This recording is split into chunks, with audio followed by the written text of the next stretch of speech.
Then you finally came to something that you call Gonzo Journalism. What is Gonzo Journalism, and why do you call it that? That word has really plagued me. First, I realized I was doing something different. And after I'd done a story in the Kentucky Derby for Scanlon's, a friend of mine, and I'd recalled him using this word gonzo in a sort of indefinable kind of way, as kind of nice, crazy, like, you know, zing, gonzo. He wrote me a note saying that Derby piece was pure gonzo. And I thought, well, if that's what it was, I thought it was a brutal failure.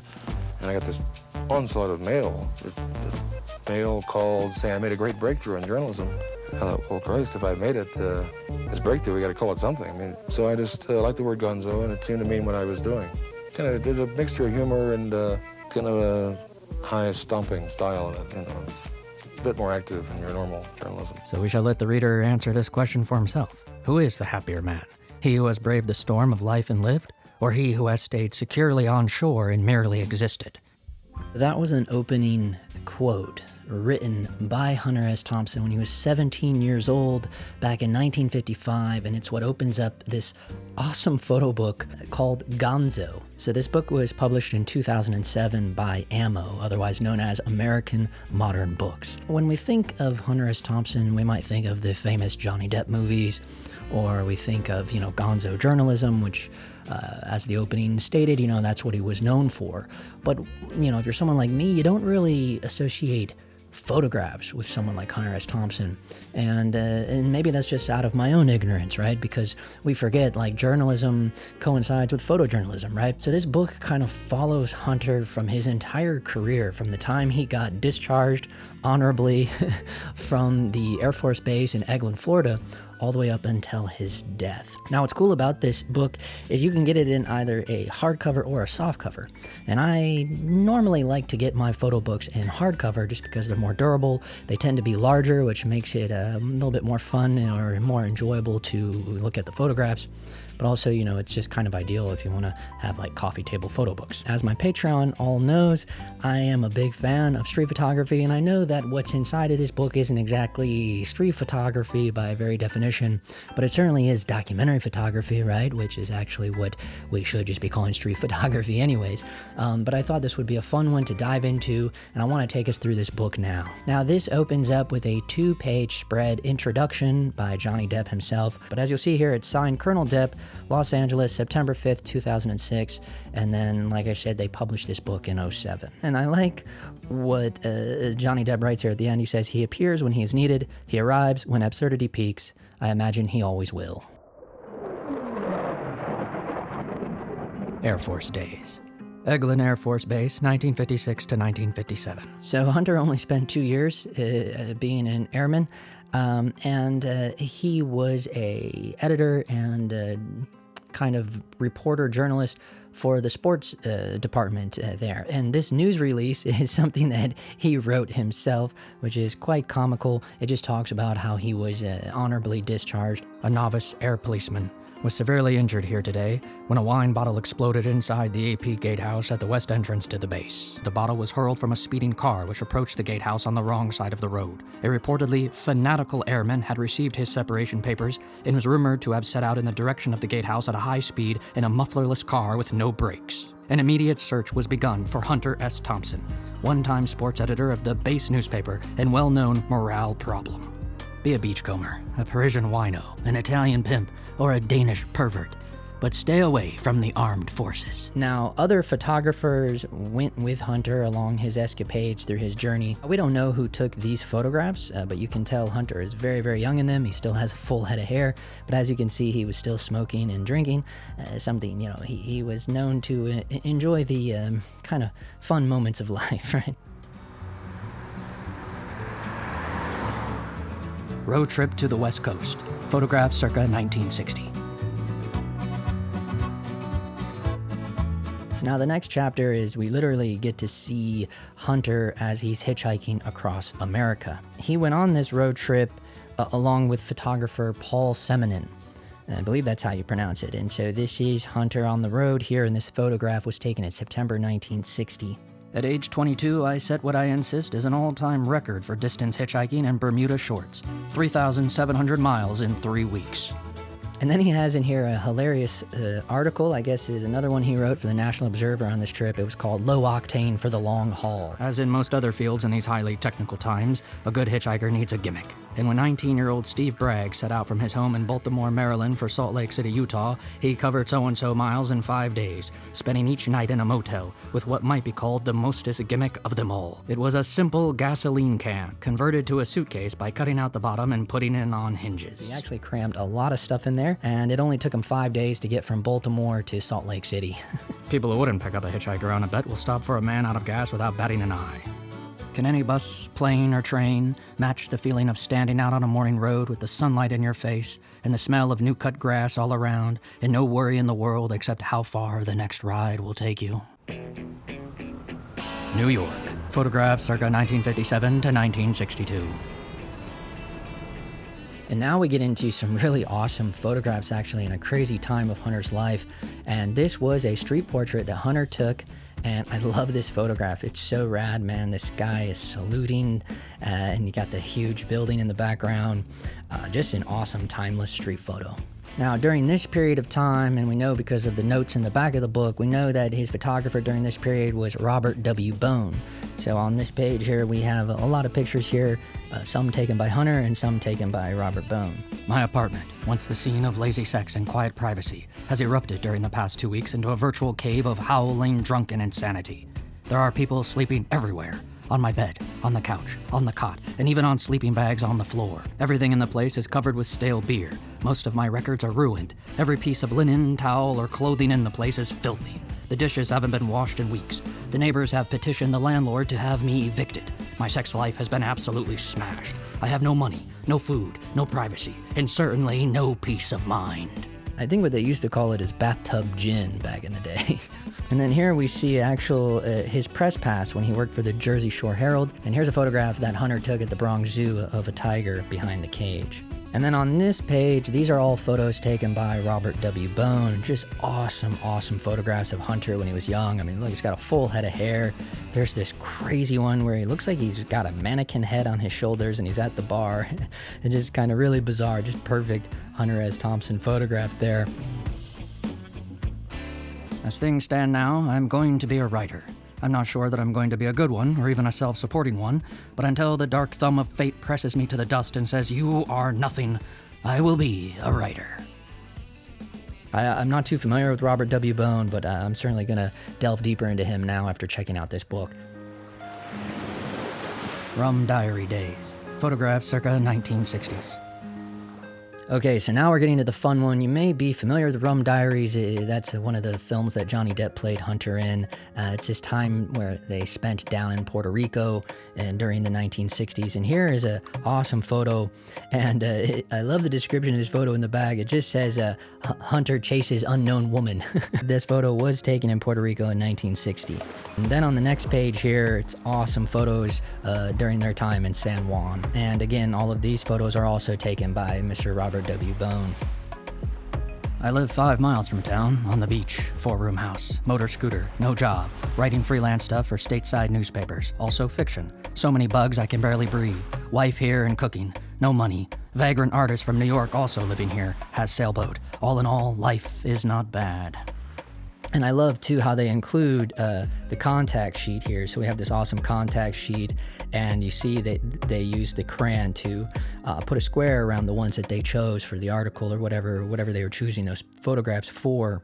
I love this idea of contact sheets. I've been reading a book that I picked up a while ago. I'm slowly getting my way through it. It's called Contact High. It's really cool if you're into hip-hop culture, and it kind of follows hip-hop culture from the beginning to kind of a pretty relevant modern day, and it just follows all the photographers that help put a lot of hip-hop on the map, and it's really rad because it takes you through each one of those photographers' contact sheets, and then you get to see the ones that they chose and the ones that became insanely famous.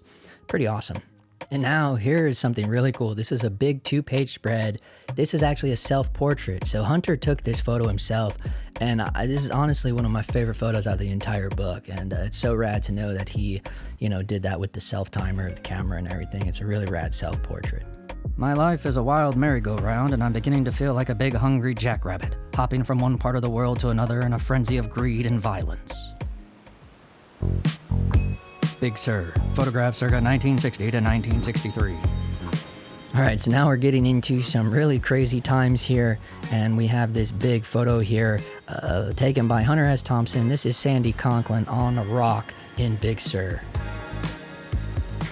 This is the way life goes in Big Sur, waiting for the mail, watching the sea lions in the surf or the freighters on the horizon, sitting in the tubs at hot springs, once in a while a bit of drink, and most of the time working at whatever it is that you came here to work on, whether it be painting, writing, gardening, or the simple art of living your own life.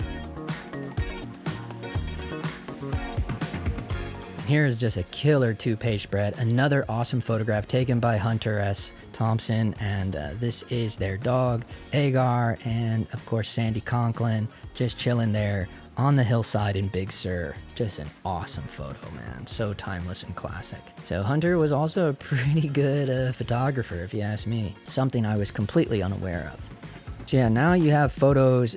These photos were all taken by Joe Hudson here, and this is pretty awesome. You know, they're on the boar hunt. It looks like hunting boars.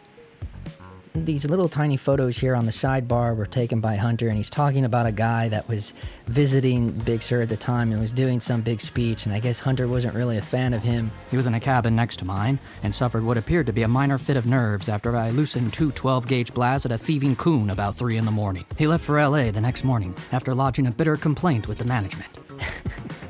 And here's another awesome photo here of Sandy Conklin with Agar the Doberman on a road trip with HST after leaving Big Sur. Notice the price of the gas there at the 76.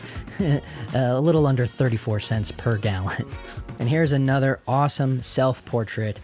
It's important to note when these things are self-portraits. This is actually another self-portrait that Hunter took of himself here in Big Sur. Just awesome, awesome photo. Again, so timeless. Perfectly posed.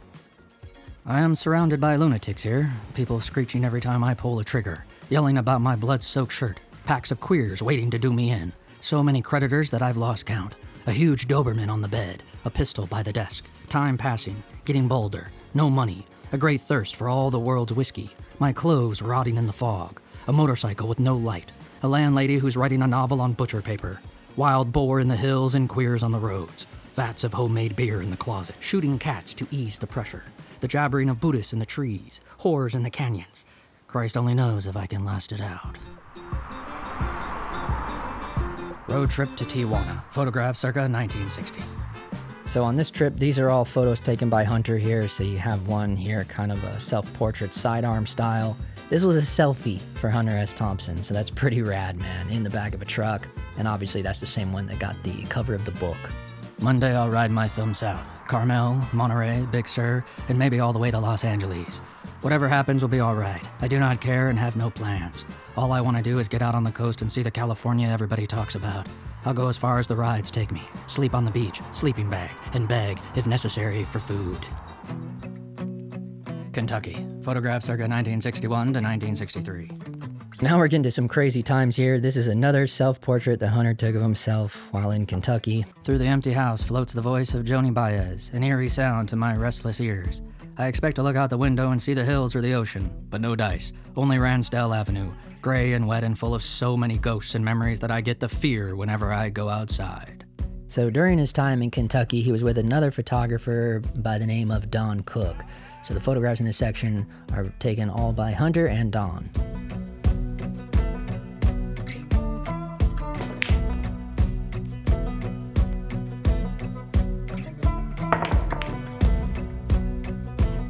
And now all these photos in this section are from the National Folk Festival in Covington, Kentucky in 1963, and Hunter took all these photos himself. Music has always been a matter of energy to me, a question of fuel. Sentimental people call it inspiration, but what they really mean is fuel. I have always needed fuel. I am a serious consumer. On some nights, I still believe that a car with the gas needle on empty can run about 50 more miles if you have the right music very loud on the radio. South America, photographed circa 1960s. So now this is a chapter where all these photographs were taken by Hunter S. Thompson while on assignment for the National Observer. I am down to $10 US, but have developed a theory which will go down as Thompson's law of travel economics. To wit, full speed ahead, and damn the cost. It will all come out in the wash. Here we go again with a whole big page, one-page spread of the contact sheet. Some really nice ones in here too. I highly recommend picking up this book. It's so cheap, and you can get it brand new for under $20. As always, there's links below. I love this other shot here with the kids walking up the stairs. He's got a good eye. That's never talked about. I am trying to get out of here on the jungle train, but the hotel won't take my check, so I can't leave. I just sit in the room and ring the bell for more beer. Life has improved immeasurably since I have been forced to stop taking it seriously. Plumas County Fair, National Observer Assignment, 1963.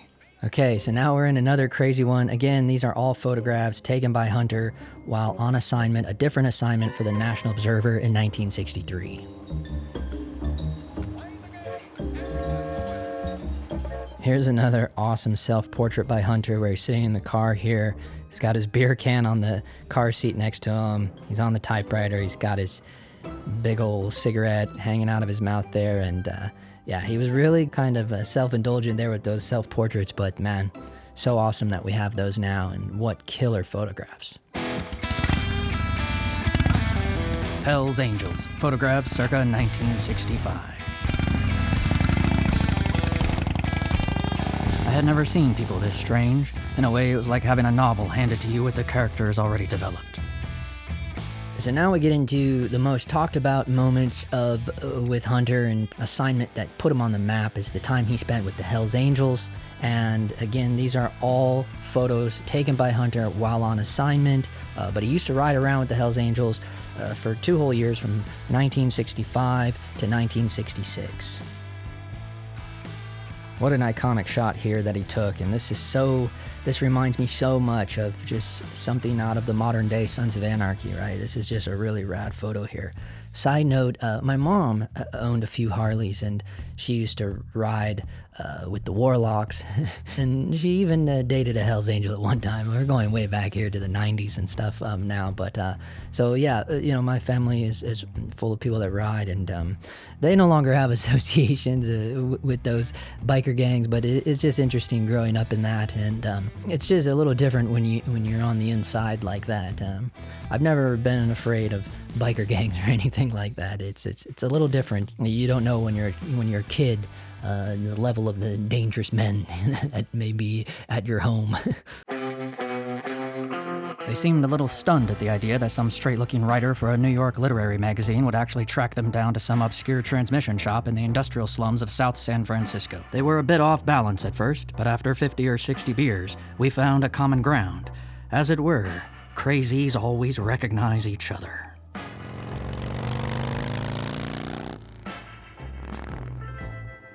And here's another self-portrait he took. This was taken in 1966 after he got stomped by the Hells Angels, so I guess he got beat up a few times by them. He was known to get pretty rowdy and violent when he was under the influence. Woody Creek, photographs circa 1960s and 1970s. So now we're entering a different period of Hunter's life, a decade from 1960s and 1970s. Some of these photos are taken by a photographer by the name of Michael Montfort. These are contact sheets of a different photographer by the name of Juan Thompson. I have been evicted from every place I've ever lived except the one where I live now. I finally had to buy that so I wouldn't get evicted.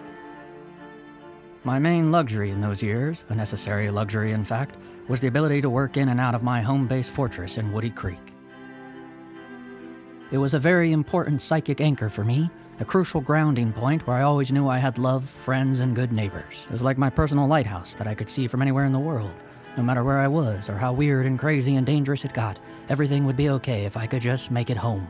When I made that hairpin turn up the hill onto Woody Creek Road, I knew I was safe. Freak Power Ticket, campaign for sheriff of Pitkin County, 1970. Thompson for sheriff. Now he's got someone following along with him while he's on the campaign trail, a photographer by the name of David Heiser. These photographs of his good friend Oscar Acosta, who you might be familiar with, was Benicio del Toro's character from Fear and Loathing in Las Vegas. So this is the real Oscar Acosta here, and this that photo was by Bob Kruger. But we brought out a massive backlash vote. They couldn't handle a mescaline-eating sheriff who shaved his head and looked like the devil. When I ran for sheriff of Aspen on the freak power ticket, that was the point. In the rotten fascist context of what was happening to America in 1969, being a freak was an honorable way to go. That must have been the gnarliest campaign trail of all time. The American dream really is. Fear and Loathing in Las Vegas. Photographs and memorabilia circa 1970s. So now we're getting into the most famous, iconic era of Hunter's life, probably mainly because of the Johnny Depp film alongside Benicio del Toro. Pretty wild film. A lot of these photos in this section are made by Hunter. As true gonzo journalism, this doesn't work at all. And even if it did, I couldn't possibly admit it. Only a goddamn lunatic would write a thing like this and then claim it was all true. We were somewhere around Barstow on the edge of the desert when the drugs began to take hold. I remember saying something like, "I feel a bit lightheaded, maybe you should drive." And suddenly there was a terrible roar all around us, and the sky was full of what looked like huge bats, all swooping and screeching and diving around the car, which was going about 100 miles an hour with the top down to Las Vegas. And a voice was screaming, "Holy Jesus, what are these goddamn animals?" Oscar was one of God's own prototypes, a high-powered mutant of some kind who was never even considered for mass production. He was too weird to live and too rare to die. And this was during the time of when Rolling Stone did a big article on Hunter S. Thompson. This is around the time when illustrator Ralph Steadman started doing a lot of wild artwork for Fear and Loathing and just Gonzo in general. And I had some of these big Ralph Steadman posters in my college days hanging on the dorm wall. I'm sure some of you did too.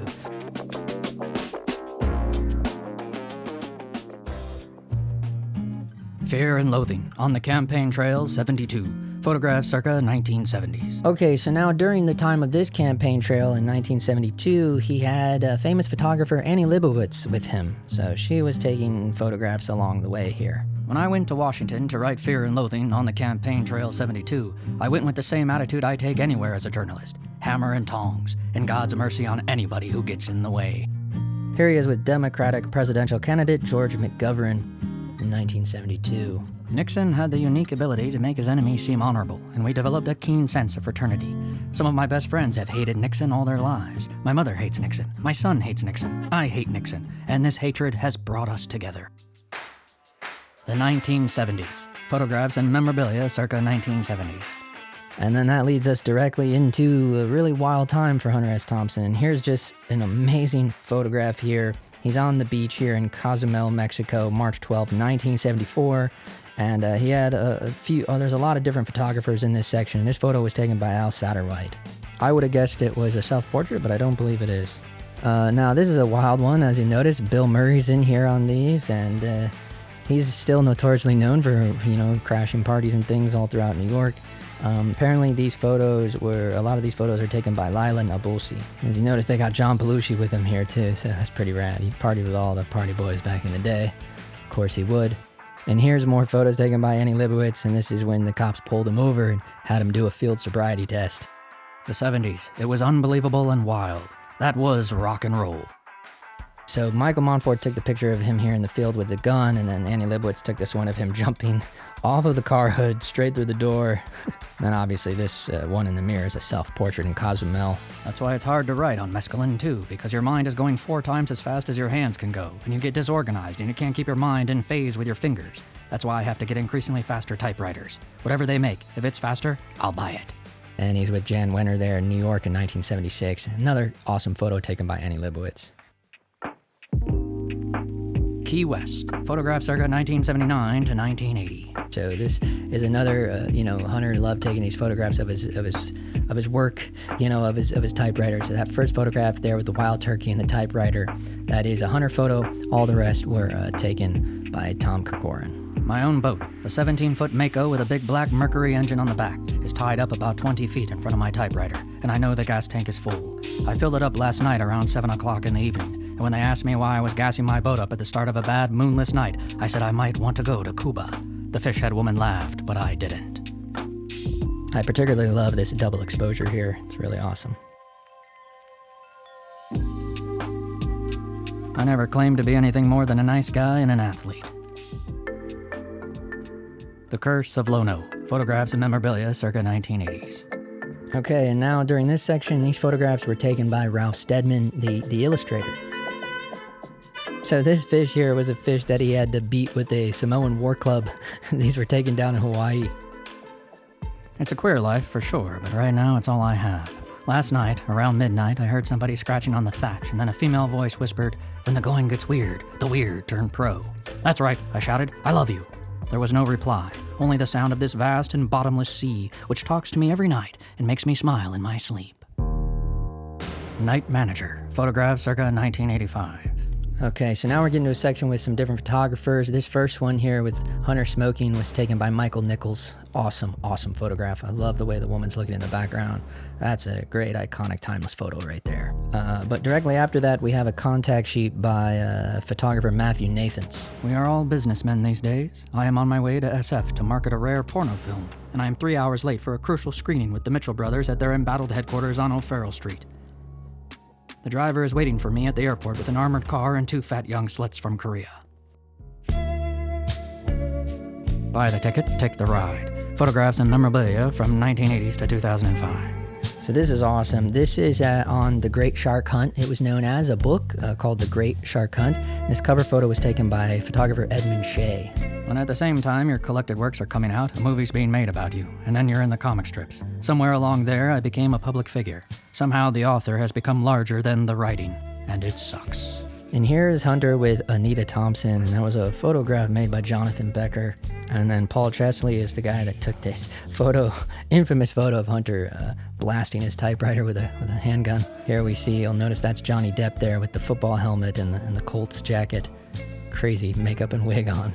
And here's an awesome photo of Hunter when he's older and he's chilling in an elevator.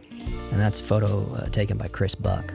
I hadn't adjusted too well to society. I was in jail for the night of my high school graduation.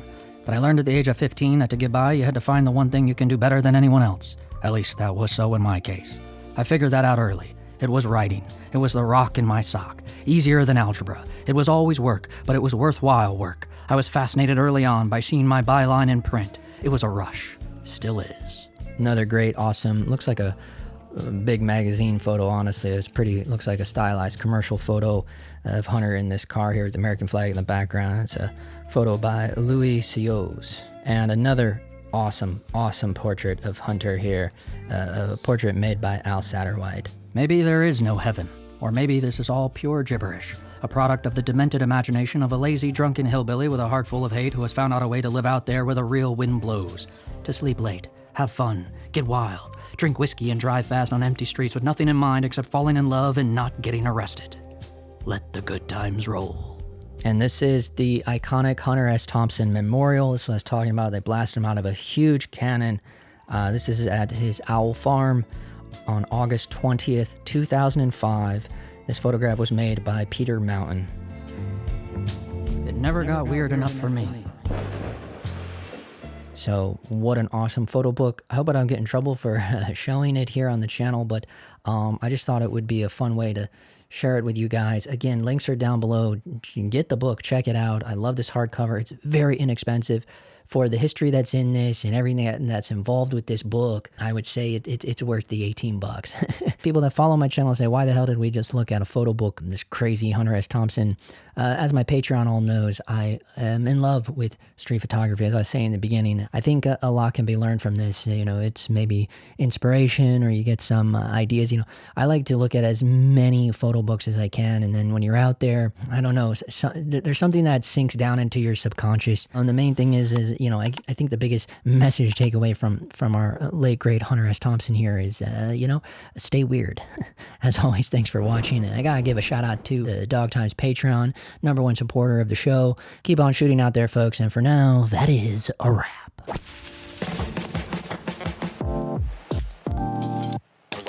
All right.